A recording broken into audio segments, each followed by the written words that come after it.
Hi there, I can just see some participants starting to join us. So we're just gonna wait a few minutes. So just thought we would start a little bit early just to allow people to connect in and make sure that this is all working and you can all hear me. Great, we've got heaps of people signing in, so that's exciting. I hope you guys can all hear us okay. Awesome to see some familiar names that we've been talking to, some of our customers in here as well. So hi to you guys, thanks for joining us. Oh, hey, Kevin and Barbara, nice to have you guys on. Now everybody on here can hear us okay, I hope. Yeah, great. Thanks, Brian and Kelly. Thanks for raising your hand. Nice to know that you're using those tools. Awesome. Wow, okay, cool. We've got heaps of people on. So we might, I'll just check my time. Yeah, we're at 12 o'clock. So we might get started.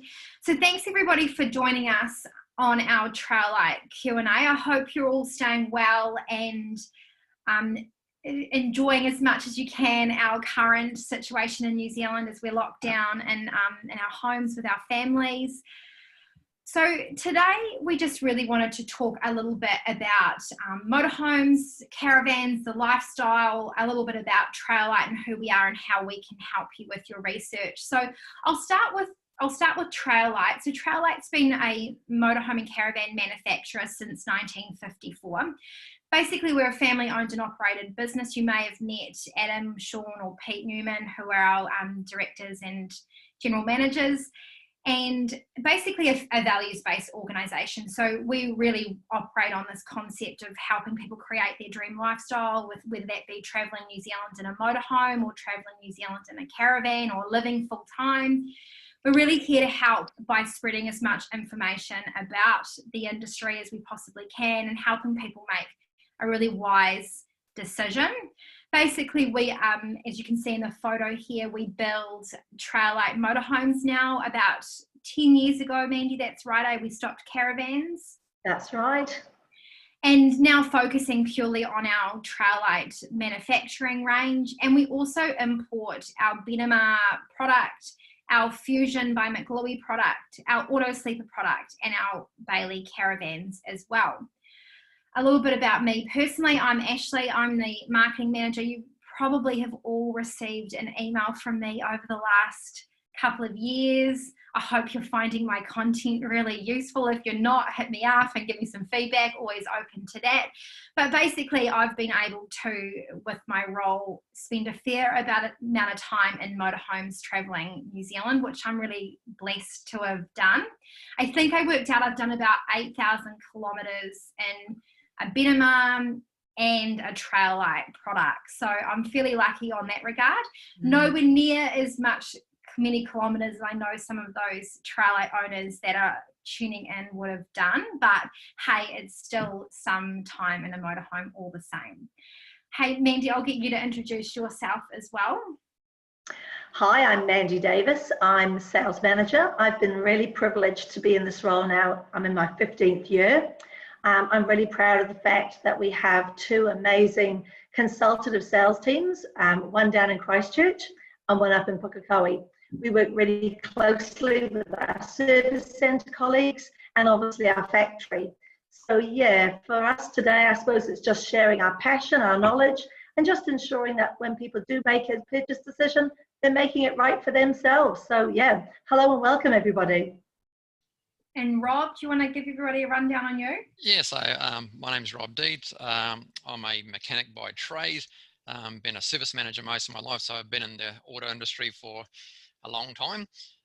So I've been with the company now in TrailLite for about 12 years and really enjoy, let's say, helping people get clear on what their needs are and finding the appropriate product to get them on the road.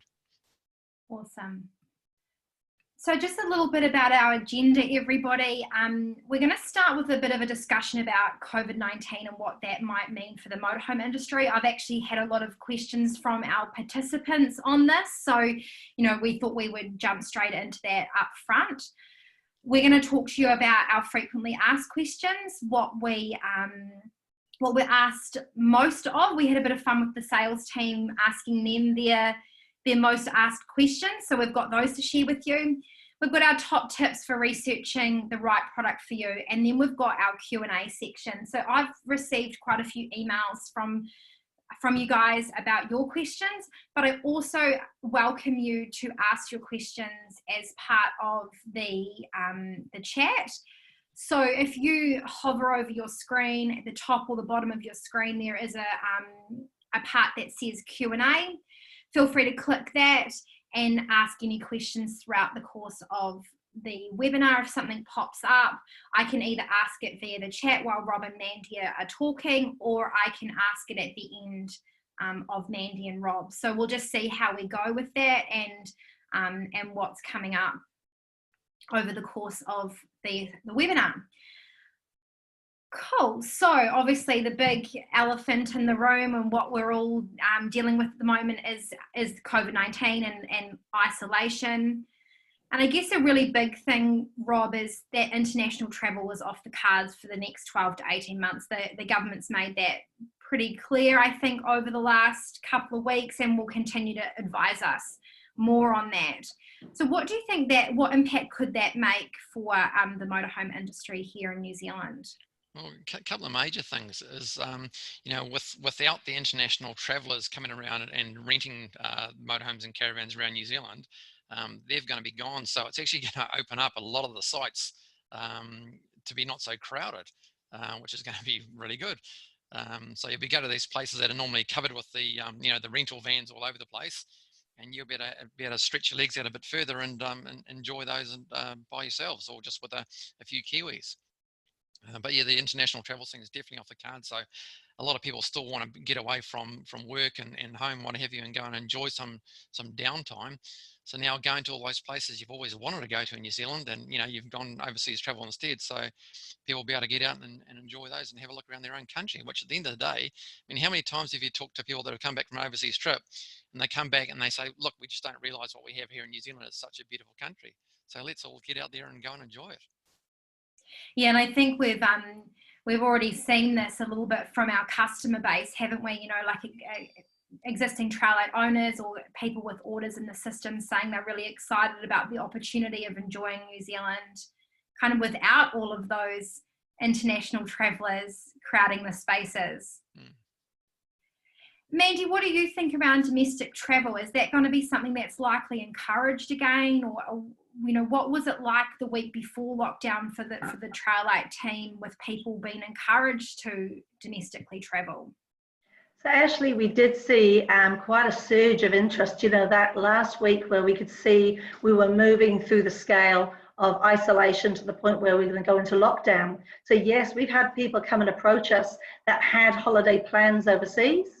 Unfortunately, that was put to an end, and they made purchase decisions within that week, and we were fortunate enough to be able to get that unit out to them. Although it's obviously sitting in their driveway, they are ready to hit the road as soon as we declare that lockdown over and taking that next step in New Zealand. So I think what we will find, Ashley, is we were extremely busy, obviously, before this has happened. I think now we're going to meet a lot of new people. That international travel is no longer on the cards, and they are going to want to explore their own back garden. Also, I think from what I'm hearing, just networking with people, is we actually want to support our country. So I think we're going to see a big push towards New Zealand made and New Zealand companies that are employing New Zealanders. So I think our job, as we're in lockdown and working from home, is really making sure we're here to support people and making sure they're making the best possible decisions as they contemplate motorhoming and caravanning, because this will be a new topic for a lot of people out there. And I guess it's a really important point around making the right choice and how we look out for potentially vulnerable businesses. As we know, our industry is quite full and there's lots of different product available in the market, more so than there ever has been before in motorhomes and caravans in New Zealand. And what can people be looking out for in that regard, Rob? Probably one of the big things would be the size of the companies you're dealing with. I mean, how long have they been in the market, in the business, and how big and how much finance do they have behind them? If you're dealing with a very, very small company that's running on a very tight financial basis, will they be able to weather out this time?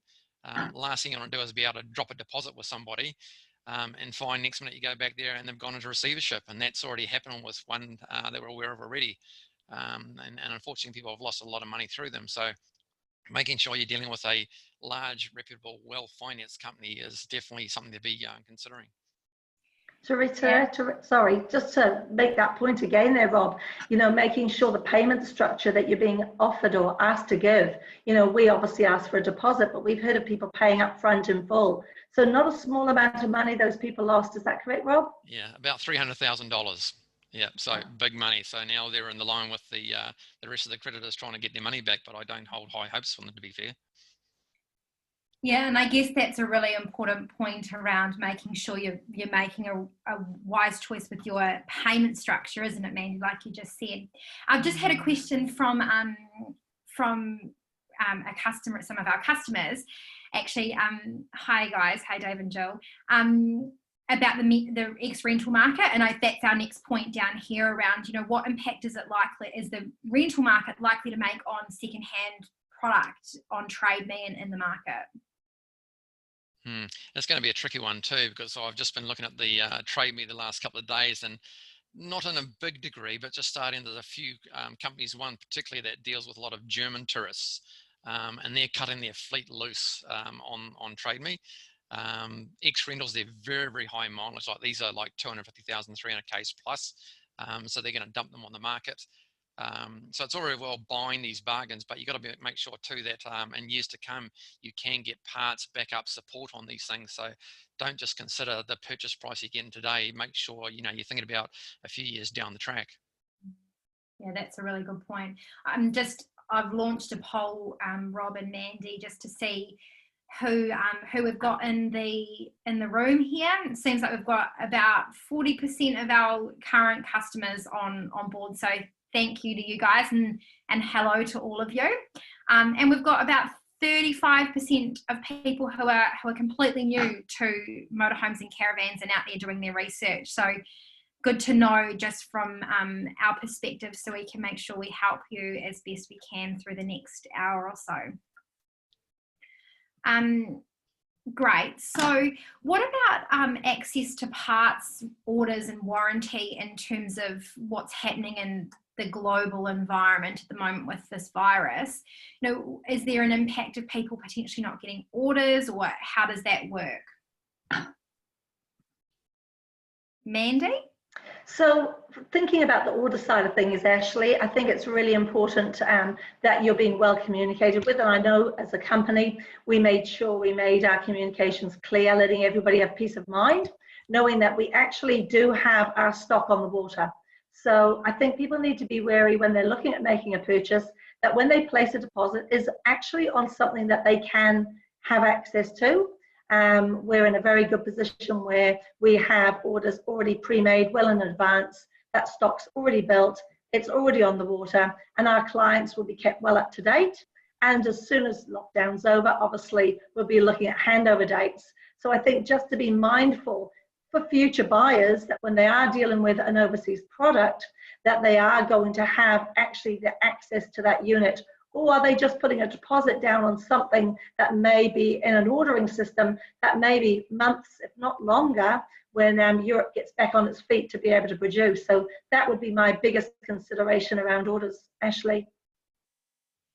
Yeah, I guess too, and on that, for our existing TrailLite customers, we are working through a lot of, we're working through that at the moment, and we'll be in touch with you guys, if not already, to discuss your handover dates.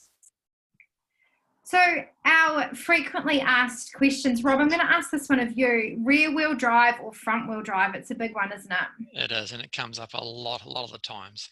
When I'm doing a consult with a client, it really comes down to how you intend to use the motorhome as to which one's going to suit you best. You'll probably notice when you've been doing your research that you'll see a lot of the motorhomes out of Europe are on the Fiat-based base vehicle. And a couple of reasons for that is the Fiat's one of the cheaper base vehicles out there, so it keeps the overall cost of the whole motorhome down. And in Europe, they tend to do most of their camping in campgrounds. Like in the UK, for example, it's not totally impossible, but getting very, very difficult now to freedom camp.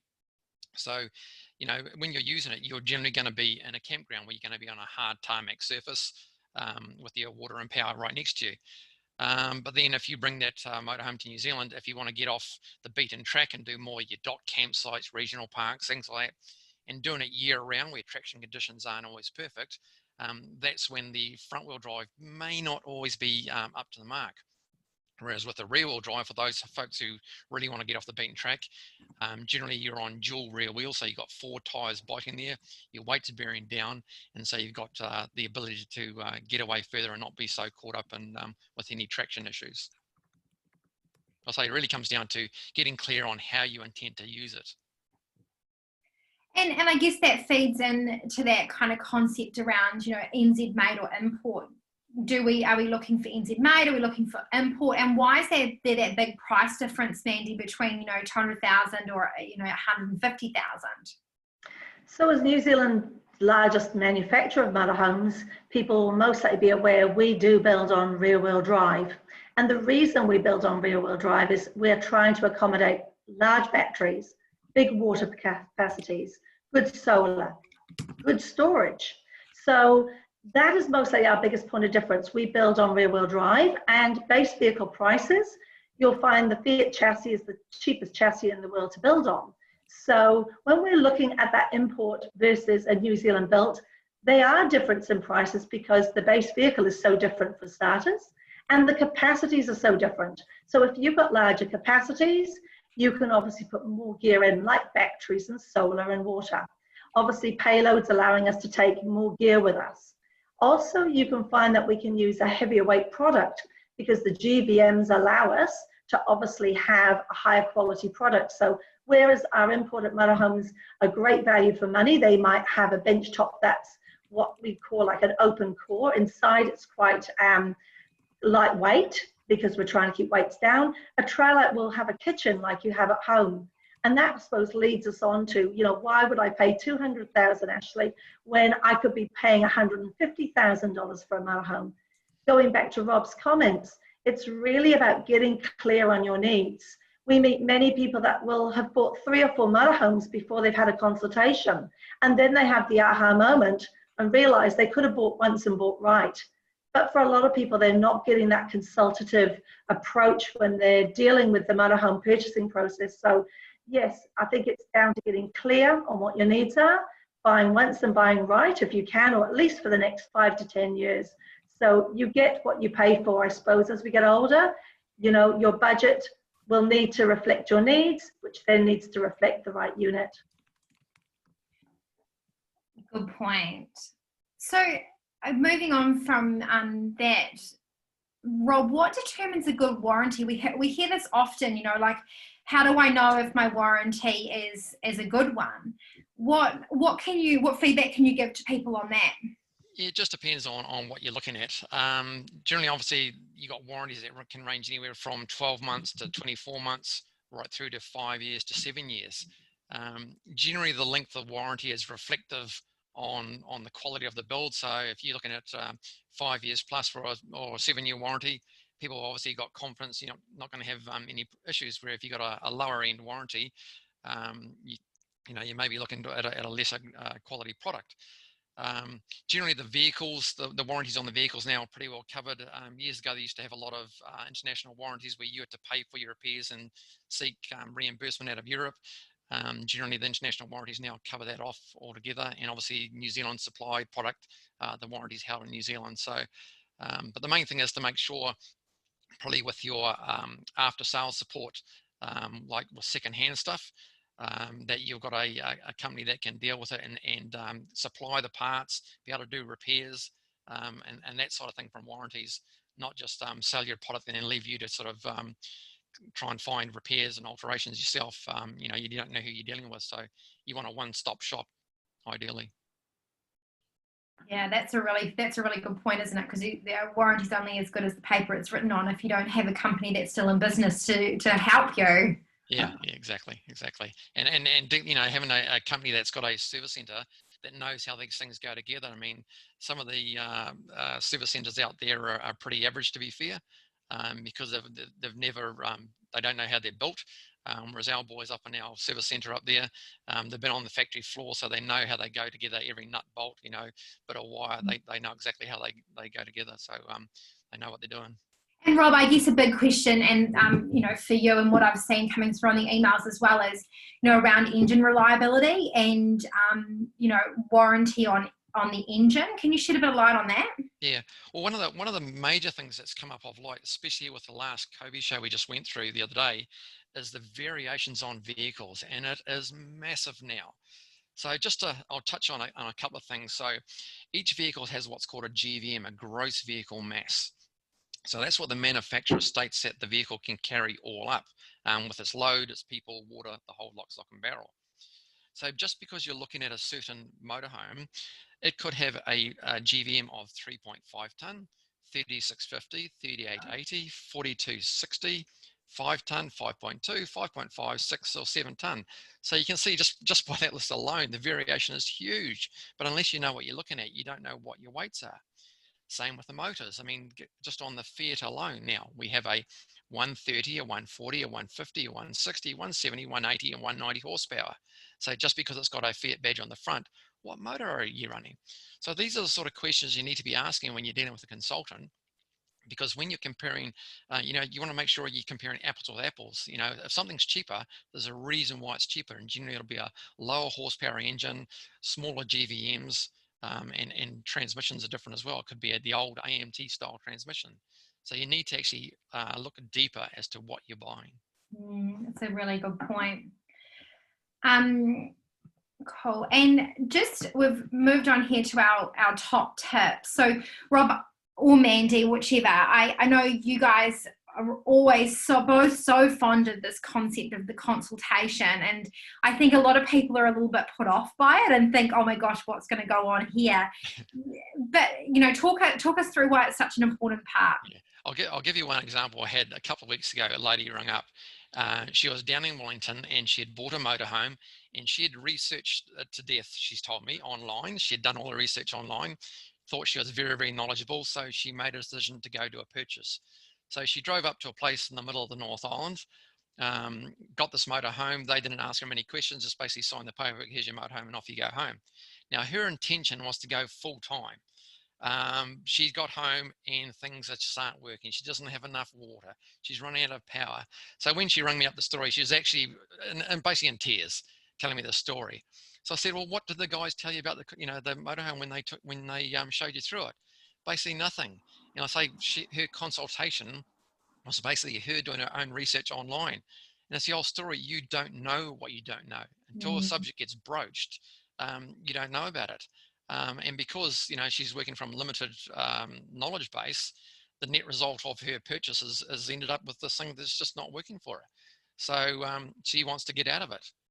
Whereas if she'd had a full consultation and had a representative sat down, discuss with her needs, how she's going to use it, where she's going, what she wants out of it, it would have been a far better outcome. Yeah, and I guess I can vouch for the guys. I've seen so many times people come in and be, I want a motorhome that's got 4 beds in it, and you're like, you'll start asking them questions about what that means or looks like, and all of a sudden actually they're never taking 4 people with them. They just think from the rental market or something that 4 beds or 4 sleeping positions is important. Mm-hmm. Man, did you want to talk us a little bit about, so the next theme in our top tips is really around who you're purchasing from, and why is that so important? So I suppose thinking about any purchase that we make, it's really important when you're investing a significant amount of money that there's trust. And before you can get trust, you most likely need to be doing a little bit of due diligence. What we suggest to our clients is if you've found a brand that you like, go and find people that have purchased one. It's really important to hear if they're going to be there for you for the whole journey. Number one, as we talked about, we know there will be some companies that won't survive what we're going through today. We've been fortunate enough to survive the Muldoon era, and we've survived the GFC. So I think, we have a pedigree, we work for our reputation, we've got a great reputation, but we work every day on that. So I think it's really important that people do their due diligence. and take the time not just to work online, talk to people, find out what happens when things go wrong. And we talked about supporting New Zealand made. Obviously, that's just something I think that's going to come out of this, where people will be looking to companies that employ New Zealanders. So again, I think that will become part of reputation. What's the reputation that we've had over the many years, the people that we've employed and the people that will employ in the future? That's got to be something that we'll all consider moving forward. So yeah, my biggest point for people is go and talk to somebody that owns that brand. Find a good number of those people, because you want to hear what happens when things go wrong. Anybody can sell you a motorhome, but will they be there to look after you when things turn to custard? And rightly or wrongly, you'll have an accident or something will break, or you lose faith in yourself and you lose confidence. Who's there to support you to get you back on track? So yeah, I mean, there's a few top tips there on your screen, but I guess the two big take homes from this is, have that consultation. I know I've seen the team before say, help somebody go down a path and then end up deciding, hey, no, we don't have the product that's for you, and we send them on their way, don't we, Rob? Yeah, it's happened a few times. I mean, if I'm doing a consult with a client, the idea is we work our way down the research funnel until we get to the bottom of it and we've established their non-negotiables. So those are the things that we work together with the client that they have decided that they must have. So they must have an island bed, or they must have so much water. Not very often, but occasionally when I've been doing a consult, I'll get to the bottom of the funnel, and for what we've helped the client establish, their needs, I don't have a product that suits their needs. So I'd rather be upfront and tell them that, rather than try and shoehorn them into some product that I know is not going to work for them, just to get them on the road. But most times we can help clients get down to the bottom, of that funnel, establish those non-negotiables, and then after we've established those, then we can go shop and go, okay, well, here's the models that'll best fulfill your needs that we've come across. I'm not sure if you guys can see some of the questions and answers coming through, but we just had Brian and Kelly Haybiddle, I hope I've said that right, guys, who are one of Rob's clients, and they've just said, so glad you sat down with us, Rob. Your patience in taking time to question us and answer the questions we had was spot on. Our TrailLites Coromandel is working out well to live in during COVID, very comfortable even if we're not traveling. So thanks for that feedback, guys. It's always nice to hear. And I did actually have a heap of emails like this from our customers. So thank you guys very much for your feedback. Now, did you guys have any other points on the top tips before I move on to our Q&A component? I think a good point is look past the blame. We talk about getting really clear on your non-negotiables. So that's pushing the looks aside to start off with. And let's just make sure that we're really clear on how you're going to use it, who are you going to use it with, where you're going to go. If you can get your bare bone questions really clear at the beginning, you actually won't get it wrong. But if you don't address those real non-negotiables first and foremost, it's so easy. And Rob, you'll agree, we have people that bought a motorhome and said, we thought you were too expensive a year ago and we bought something cheaper. However, now we're back. We actually understood what you meant when you took us through that consultative process. We sort of put our blinkers on and didn't hear you, but now we're back. Can you please now sell this unit for us? Because we're now ready to make an investment that will last us the next 5 to 10 years. So I think it's a common occurrence where we meet people that haven't had that guide, that consultative process. So yeah, take advantage of talking to us. We're not here to sell, we're here to actually guide, share our knowledge and expertise. And we do have a few customers on this webinar who I'm sure would be happy to chat to any of those newbies that need to as well. Now I'm going to stop sharing my screen here just so I can answer some of these questions live, but I'm going to yep, great. So I'm going to start with some of the questions we've got coming through on the chat. Mandy, I'm going to direct this one to you. It's a little bit of a challenging one, so I hope you're ready for it. So Sharon and Wayne George have asked, one of the concerns that they're hearing is that affordability to purchase a new motorhome is going to be a big issue. We know that there is going to be quite an economic shock. What is TrailLite doing about making motorhome an affordable issue? Okay, so I think we're all in that same boat, that we're most likely a little bit concerned about our economic stability. And I think for us as a business, our job is to help you get really clear on what the right budget is for you.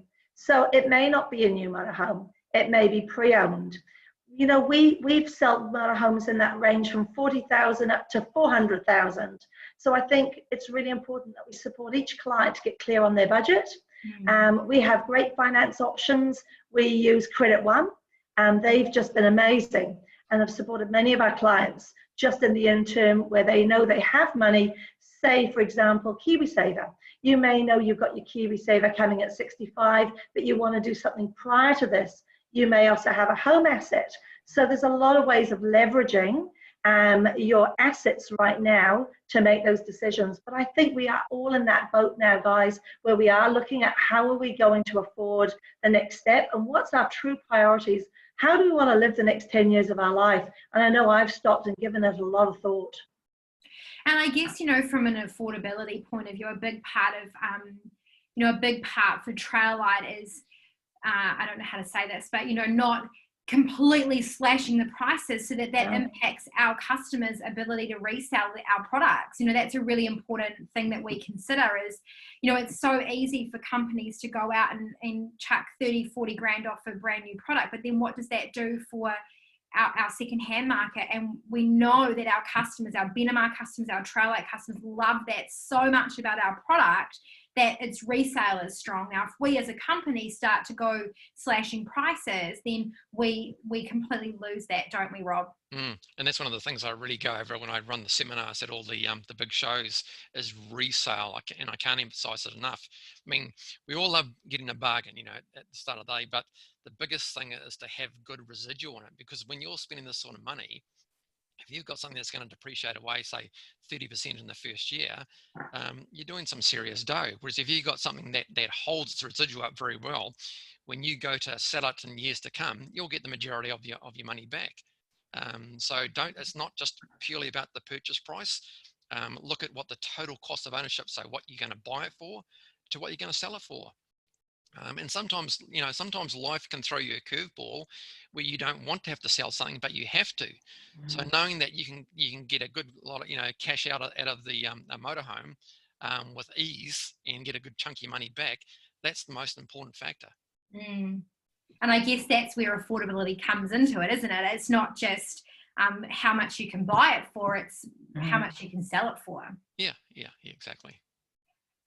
So Peter Coveney, who's one of our Bailey caravan owners, when way out in the country towing our caravan, is it okay to pull off into a safe flat area away from the road to stay for the night? Not private or council land, of course. Do either of you know the answer to that? Yeah, I think you can, as long as the councils don't have any rules and regulations with regard to camping. Like I know the Thames Coromandel District Council are quite strict on things, especially over the summer months. So you'd really need to check with local council regulations and see what the local area body says about that. That's what I've done, Peter, in the past. I mean, I've not been towing a caravan, but more motorhoming. But as I've entered it into a new council area, I have just quickly checked their bylaws around freedom camping, and also stayed away from any spots that have that sign that says no freedom camping or no parking overnight. So they're pretty clear in most of the councils. And then the second option is always to jump into those council websites and have a look, because that's where I've found the most amount of my information when I've been touring around. So hopefully that helps. That app Campermate works really well too, Ash. You can dial up on the map of where you are. It shows where all the places you can stay, so you're never far from those places. Yeah, exactly. In Summersby, I don't know if he's one of your clients, Rob, or someone else's, but he's waiting for his Tesoro 486 to arrive, and he's percolating the idea of getting a generator so he can use it for his hobbies. Who wants to? I can see you both smiling, so one of you can jump in there on that. Carry on, Mandy. Hi, Ian. I remember you from the show, and Greg looked after you. So yeah, really exciting times for you.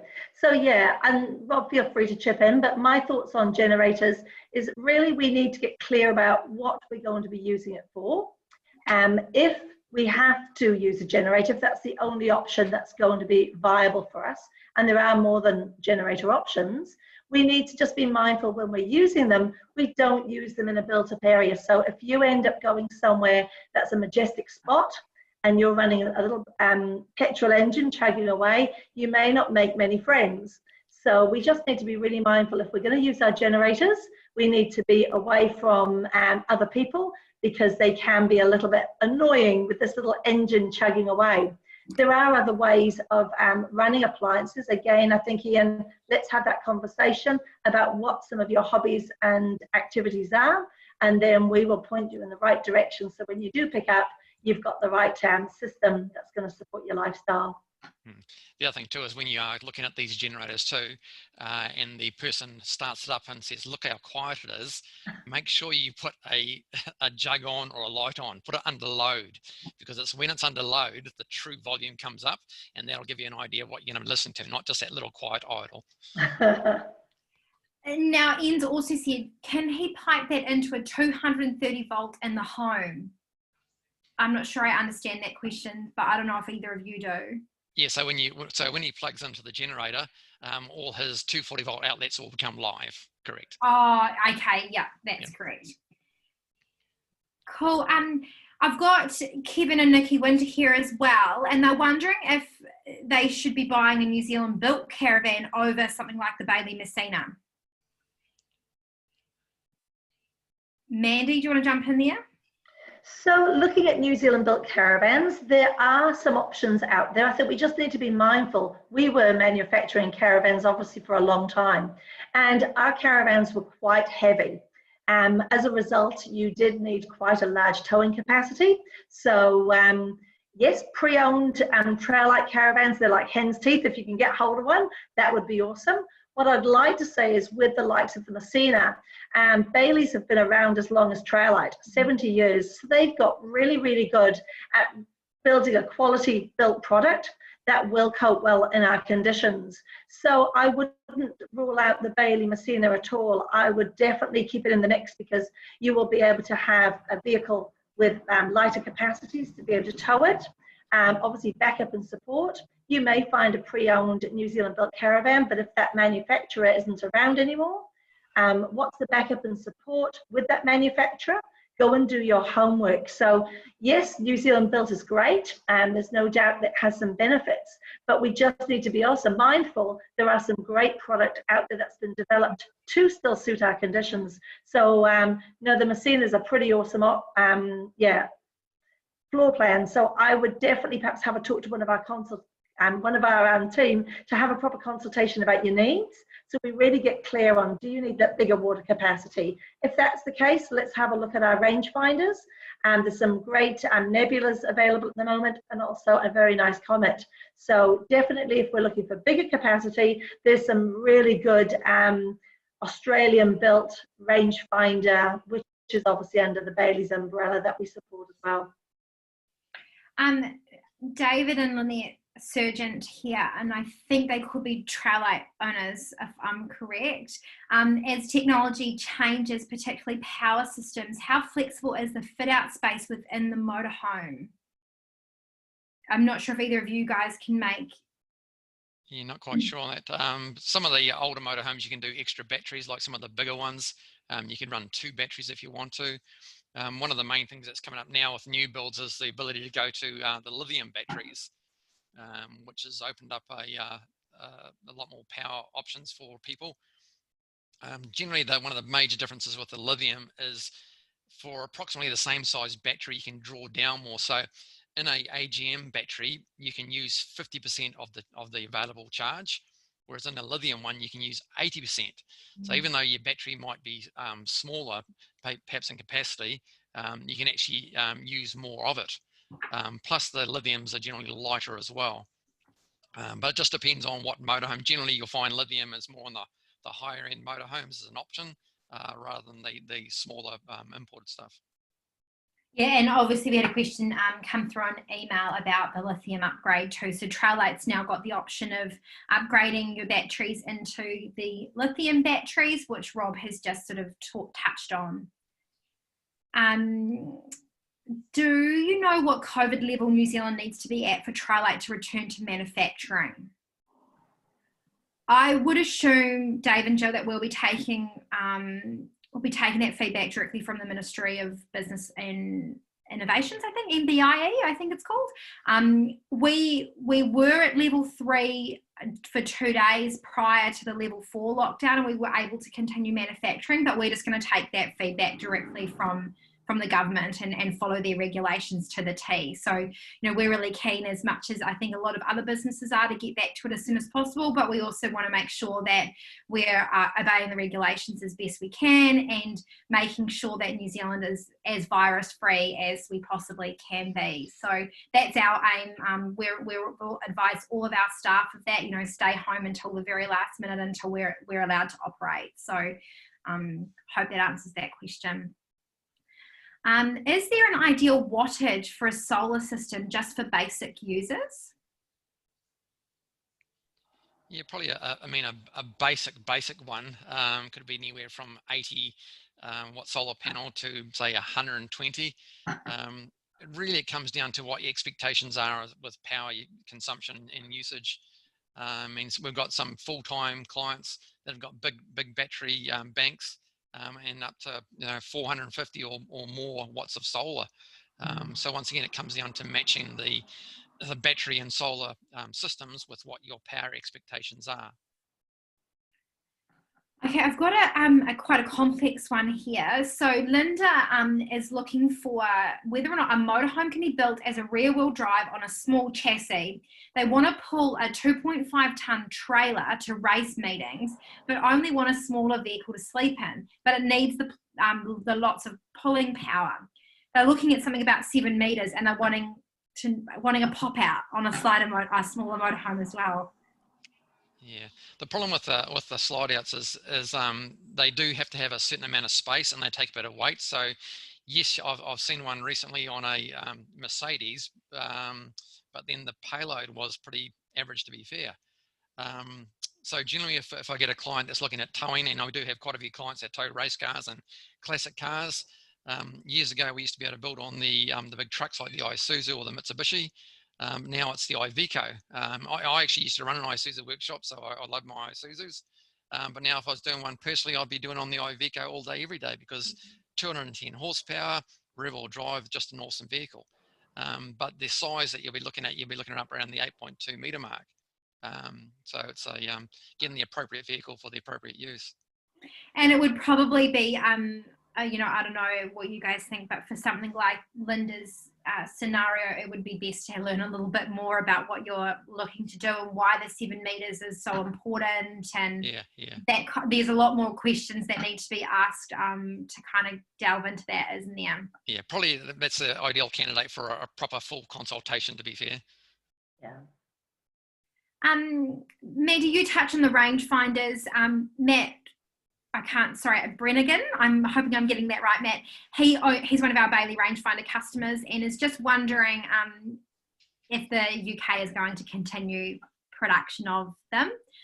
Obviously, he said that it's an amazing caravan and suits NZ very well. So do you want to give our spiel on that?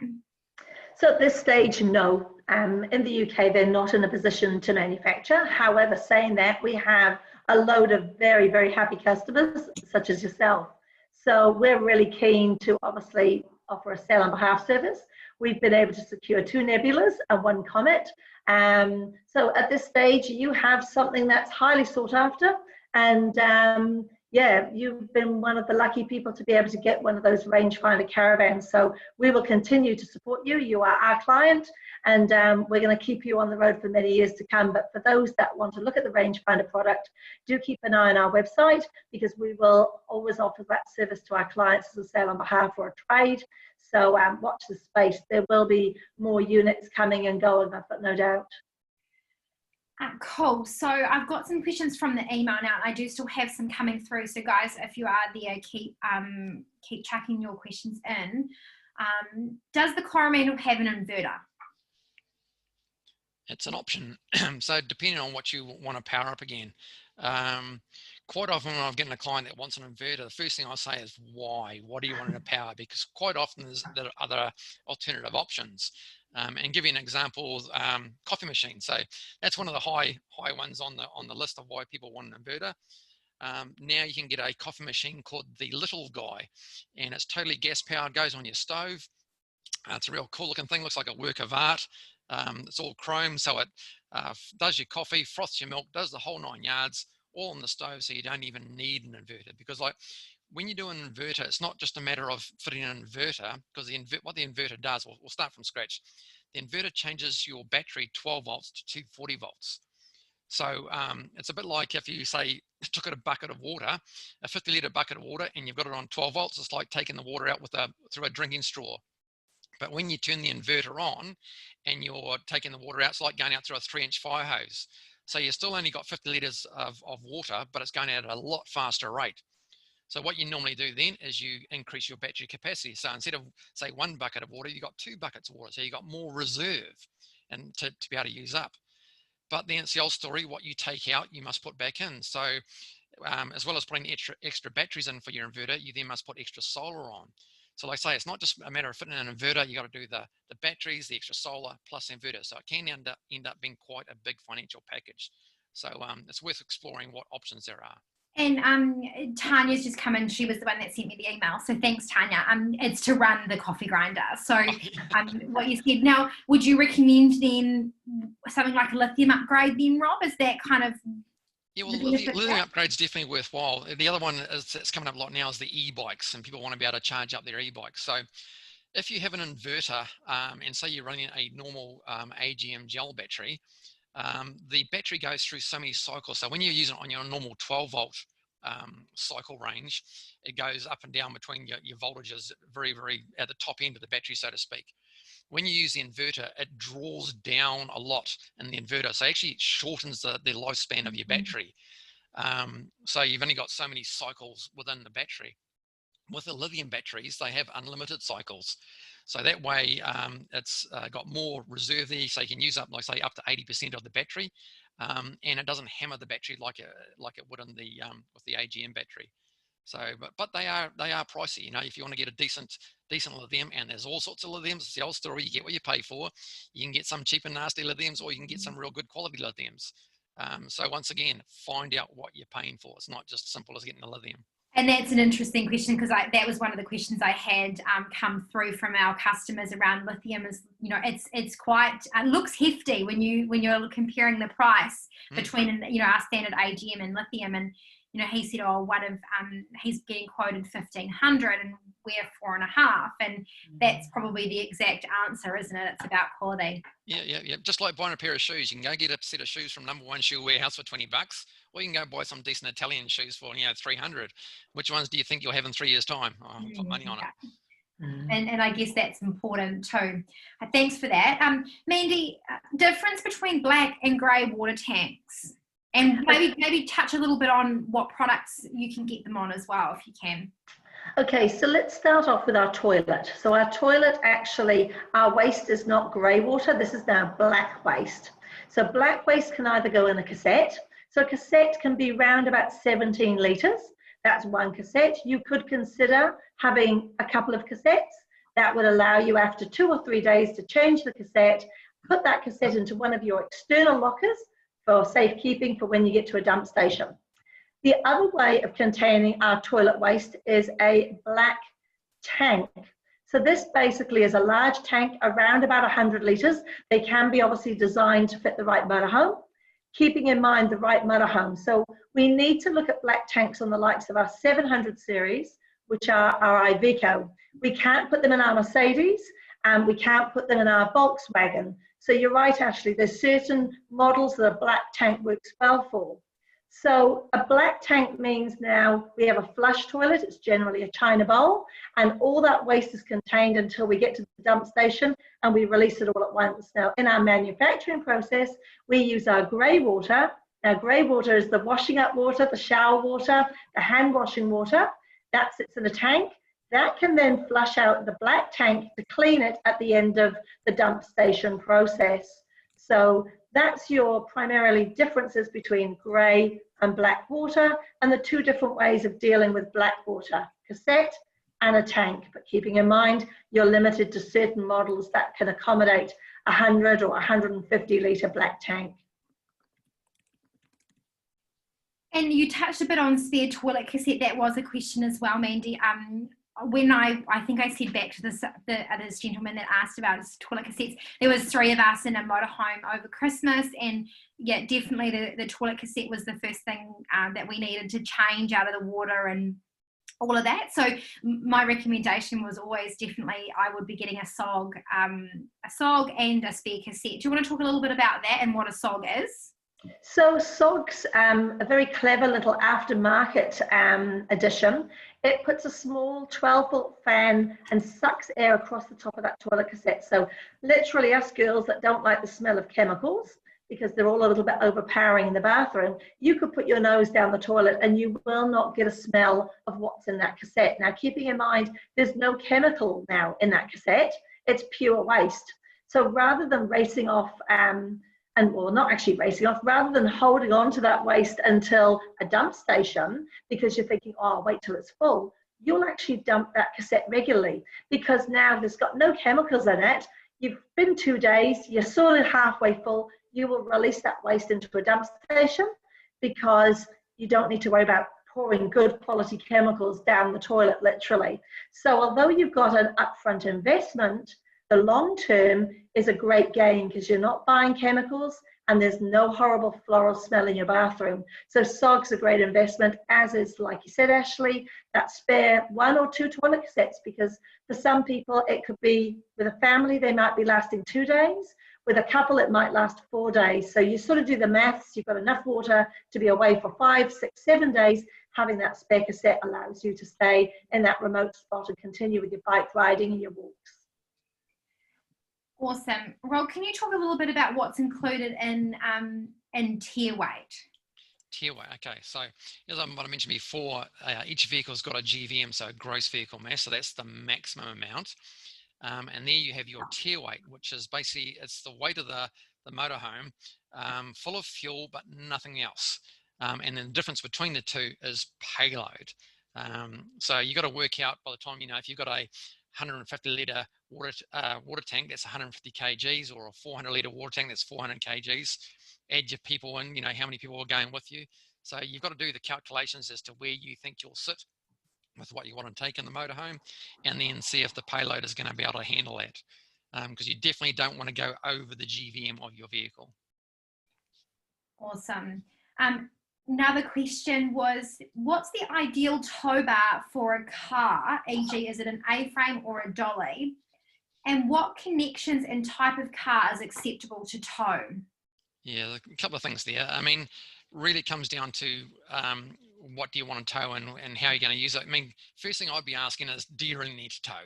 If you can avoid towing for a starter, the amount of clients I've had with cars on the back, and when you ask them, oh, so how often do you use it? They sort of normally look at each other and go, they've got to think back a bit. Yeah. So first thing, do you really need to tow? Then if you do need to tow, you got a choice that you can either use a dolly, that you might have seen where they put the front wheels into this dolly. It's like a small trailer. Generally, that's if your vehicle that you're towing is a front wheel drive and can't be towed, because some vehicles cannot be towed, and so you put them in a dolly. The biggest issue with those things is when you've taken your car off, you then have 3 items. You've got the motorhome, you've got the dolly, and you've got the car. So you can have a bit of gear there. Or you can do an A-frame, is when you tow the vehicle on the back of it. The biggest thing really is to make sure that you have the appropriate tow vehicle with the right weights. Also, the tow bar is fitted correctly. I used to be a Warrant Fitness inspector years ago, and we had a guy come in one day to work that had a 2-ton tow bar on the back of his imported motorhome. So my ears pricked up and I said, do you mind if I have a look underneath it? So I popped my head under the back. Here's this tow bar put on the back of it, and it's on the very, very small subframe at the back. These people had mounted it, and someone had certified it. And I said, there's no way that is a 2-ton tow bar.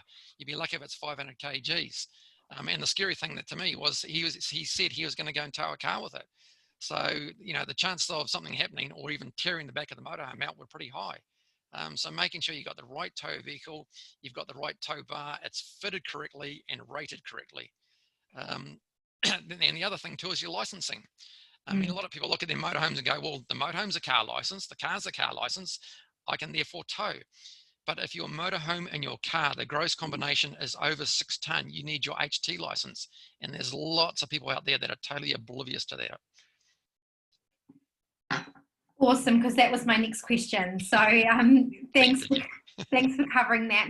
Now, I had some great questions come through from Linda, just around options when ordering a new motorhome. So she was looking at, are all models fixed as far as colours, appliances and bedding configuration, or can you choose things that are, different colours and fabrics? So Ashley, I'm thinking for something like that, is definitely get down to that consultative approach where we need to get clear on our needs.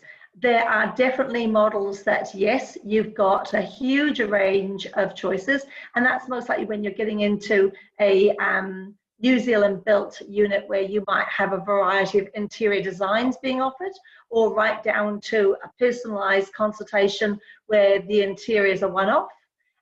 When you're looking at off the shelf, very, very different to that. So obviously the motorhome's already been manufactured.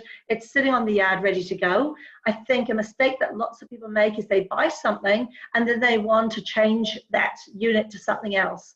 And that's where a lot of money can be wasted, because you still could end up with the wrong product, even after you might have put a box on the back to create more storage, or you've put new squabs in it, or you might have even fitted a small inverter. We've watched people spend $20,000 or $30,000 on a motorhome that's most likely not met their needs, and now they're left with trying to sell it and regain that money back. Well, they don't. So I'd really suggest for Linda that she comes and talks to us so we find her the right product, so she isn't trying to modify it too much and she actually does get to meet her needs without spending unnecessarily. Yeah. What about the importance of a big fridge and whether or not you can retrofit? If it's got a small underbench fridge, could you come in and put a bigger fridge in? With TrailLite, definitely our service centre will be able to assess each model, and there will be models where our team can redesign a kitchen and at a cost put in a large fridge, and we've seen that happen over the years. You do need to weigh that up against most likely upgrading to a new model, because you could significantly spend a lot of money that you won't necessarily get back. So if you're going to keep that unit for many years to come, it's most likely worth the investment.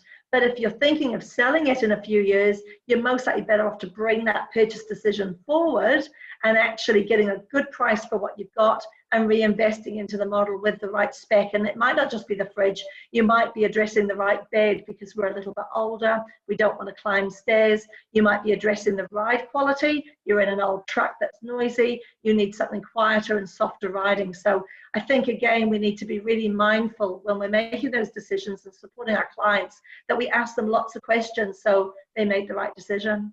And I guess most of the new product, be it kind of our Benny vans and our Primero ranges, are going to have a big fridge, aren't they? Because it's important for Kiwis to have a big fridge. Exactly. You'll notice all the brands that we cover, Ashley, where we've been really selective in who we do business with and what brands we do make TrailLites supported. And yeah, some of those options were really clear with people. And like you said, the Primero may have a smaller fridge, but then if you come into the likes of the Tesoro or the Melio, you have a bigger fridge. So we will make sure when we're consulting with people, if a large fridge is important to them, we'll make sure we're putting the right model in front of them. Do you want to talk briefly about window blinds? I know it's a real topic of conversation we get all the time at shows, and there's just so much variety out there of window blinds. Can you elaborate? Are we talking about these are inside the cab chassis, or are we talking inside the motorhome? I'm assuming it's inside the cab chassis from Linda's question, but yes.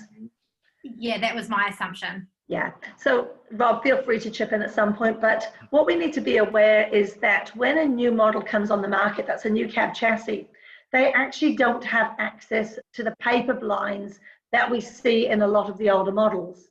And these paper blinds eventually do become available to these models, but it takes quite a few years. But parking that aside, those paper blinds are only made of paper.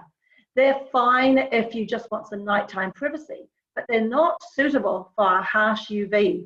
So a lot of our motorhomes will have an external solar blind, with a paper internal blind. So it's important that people use their external solar around that unit in the sunshine, because our UV is very degrading. So what we've done for our clients is we've had custom made solar blinds, which are actually, they have little suckers on them, they sit in the window, but what they do is they combat against the UV. They also keep us nice and cool in the hotter weather. They have such more, what's the word? They're far more functionable. They may not look as pretty, sure, but the job they do actually will look after your cab chassis. So in time, there will be paper blinds that will come available, but that's just really a time factor. If it was important to people, we will keep all our customers updated when they are available. It could be an upgrade, but for now, please use your solar blinds. They will look after your motorhome, and they will keep it cool in the summer and obviously keep it warm in the winter. So yeah, that's my take. Rob, can you add anything to that? Yeah, I was going to say the thermal efficiency on those ones is far better. So the other ones are all very nice and pretty looking, but the efficiency wise is better with the other ones. Yeah. Sharon and Wayne, who were asking about affordability a little earlier, have jumped back in and asking about interest rates and terms with Credit One, as you discussed. Mandy, what would be your recommendation there? I know it's all dependent on so many factors. It is, but talking to Credit One recently, they are extremely competitive. I think they're more competitive than the bank on personal lending. So again, don't be afraid, guys, to reach out to Credit One. We have a couple of amazing consultants that we use. Happy to share their contact details with you. They will look at your situation, obviously your asset base, your income, and they will be able to tailor make a plan that suits you. They are a broker, so the beauty with them is they will go to all the different financial institutions to come up with the best solution for you. Whereas if you just go to your bank, obviously that's just a one-tiered approach. So they do take a 3 or 4 prong approach with you. So definitely worthwhile reaching out, and do share your email with us and we'll put you in contact with a couple of consultants. Awesome. Wim has just asked, do I understand you correctly? TrailLite now only builds motorhomes and caravans no longer. What is the reason for this? And are you likely to start building caravans again in the future? Yeah, we used to do the caravans a lot, and obviously that's how we started out many years ago. But the motorhome production just got bigger and bigger and bigger and bigger, and our factory is only so big. So the bays where we used to build the caravans, unfortunately, had to be taken over for the motorhome production. So I think the last one we sold, Mandy, was about 2011, 2010, yeah, somewhere in there. I think around 11, 12. And look, we never say never at TrailLite. You know, we are such a responsive company. We do obviously listen to our customer base. So yeah, at the moment we're predominantly motorhomes, and we definitely have some great caravan solutions. So a lot of our TrailLite customers are feeling really well supported in the Bailey range. But yeah, again, we will basically work with the demands of our customers and watch the space and see what happens over the next few years. Brian and Kelly have asked about the perfect size bin to fit their spare Thetford cassette. I was just thinking it'd probably be quite a good idea for Devon to stock those in the service centre, actually. Do you know, Rob? Yeah.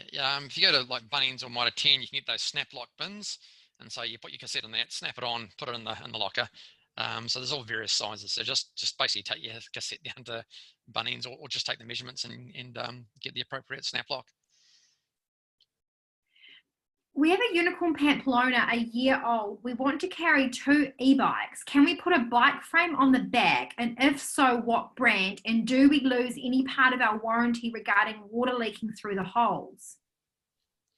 Is that a service question, guys? Yeah. That's Yeah, totally, definitely. Yeah, totally doable. They just need to talk to the service guys about getting it done properly. I mean, don't just get the home handyman to fit it. It'll end up as a disaster. So get our service boys to get the right rack and fit it correctly. That's fine.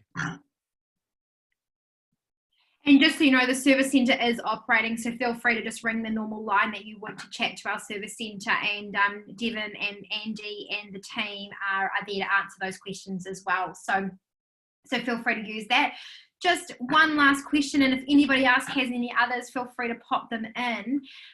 We have talked a little bit about solar, but I know it's a real point of contention out there. You know, there's so many different solar wattages. why is that, Rob? A lot of it comes down to price point. The smaller ones that are obviously cheaper. Some of the rental companies use what's called solar mats, which is not actually a solar panel as such. It's not a monocrystalline, it's just a mat. So far cheaper, and they stick them right to the surface of their rental motorhomes because they can't be damaged, so foolproof pretty much. And obviously as the years have gone by, we've just gotten bigger and bigger and bigger. I mean, when I first started, I think we were running 120 watts was standard.